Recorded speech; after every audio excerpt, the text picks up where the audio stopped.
Yep.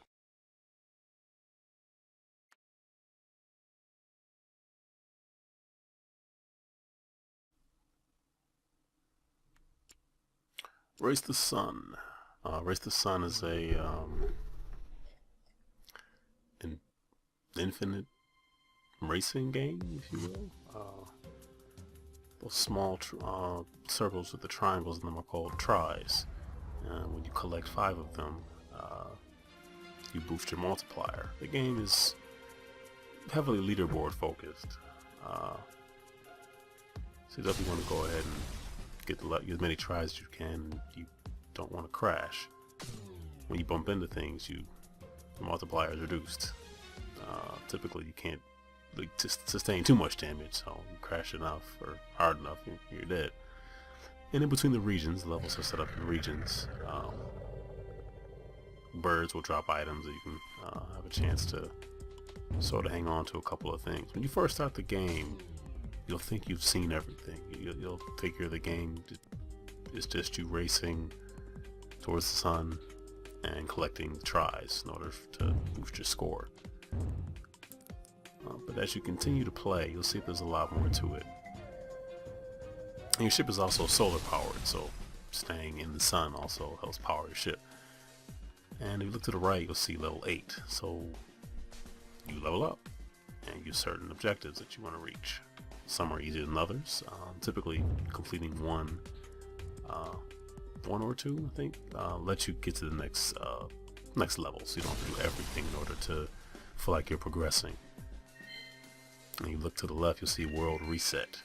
And the world does reset like every 12 hours or every day, so leaderboards do change up quite a bit. And when you unlock new levels, you also get new power-ups. Just let you do things you couldn't do before. Like this battery, for example, lets you survive even when you're not in the sun. And then you have jump storage, so there's the green pillars of light, those items that you see right there, the jump. That item lets you collect 2 of them. You can store one, whereas typically you only have one at a time.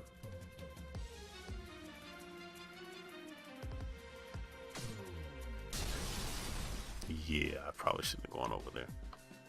So, it shows you your daily rank and how many tries you got and all that kind of stuff. And outside of the Race the Sun mode, there is the Apocalypse mode, which is just brutally difficult stuff. It's just all over the place.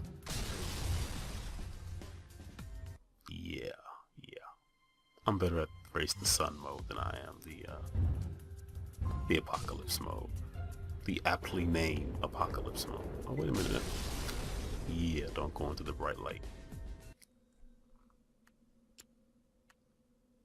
So it definitely offers something a little fresh. You see, new world in 12 hours and 52 minutes. So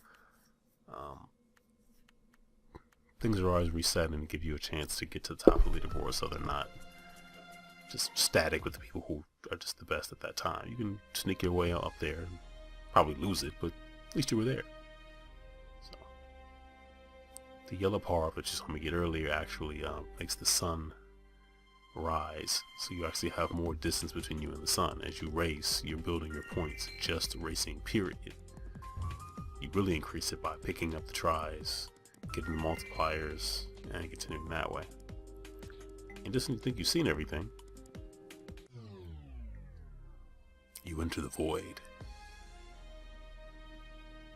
So on the surface, in the first 10-15 minutes, you'll think, oh, I've seen everything this game has to offer, but there's a lot more power-ups. There's power-ups that are specific to the left or right wing of your vehicle. I mean, it is at its core a leaderboard-focused game, and it does propel you automatically, but there's definitely some challenge there, and a little bit of strategy in how you can utilize the power-ups to get more points to get to the end of the different regions. So, something a little different. You can even play the credits. These are the people kickstarted, but Race the Sun's pretty cool.